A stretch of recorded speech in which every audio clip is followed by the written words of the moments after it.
Hello guys, আসসালামু আলাইকুম। তো আপনারা সবাই কেমন আছেন? আশা করি ভালোই আছেন। আজকে নতুন ব্লগ ভিডিওতে আপনাদের সবাইকে স্বাগত। আজকে আমরা কোয়েল পাখি দিয়ে পিট খাচ্ছি। কোয়েল পাখি কোটা বাছার পরে এখন আমরা সেগুলো ভালো করে পরিষ্কার করে নিচ্ছি, যাতে কোনো রক্ত না থাকে। ধোয়ার কাজ শেষে আমরা তরকারির জন্য কোটা বাছা করে আমরা রাঁধতে যাব। তো এখন আমরা সবাই মিলে কাটাকাটি করছি।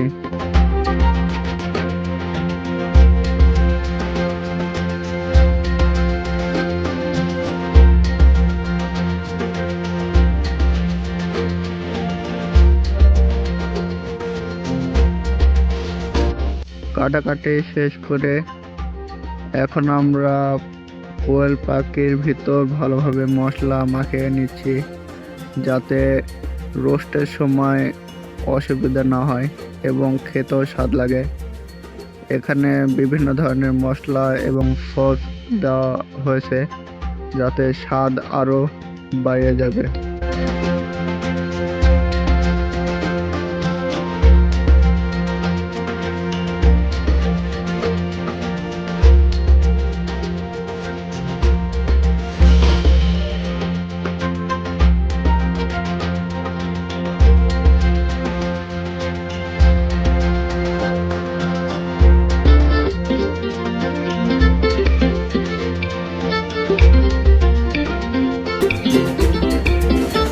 ভালোভাবে মাখার পরে এখন কিছুক্ষণ রেখে দেব। দেওয়ার পরে এখন আমরা রান্না করতে নিয়ে চলে এসেছি। তো এখন আমরা রোস্ট করছি, এটা আবার তরকারিতে দেব।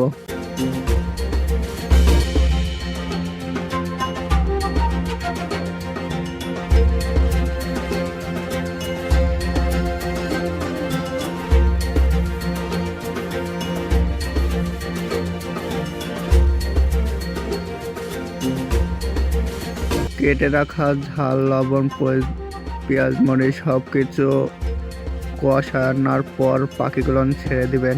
তো স্বাদ আরও ভালো হবে। একটু লেবু দিলে পারা আরও ভালো হবে। তো এখন আমরা খাবো, দেখি কেমন হচ্ছে। খেতে অনেকটাই স্বাদ হয়েছে। সবাই বসে আনন্দ করে খাচ্ছে। তো আজকের মতো ভিডিও এই পর্যন্তই। সবাই ভালো থাকবেন, সুস্থ থাকবেন। বাই।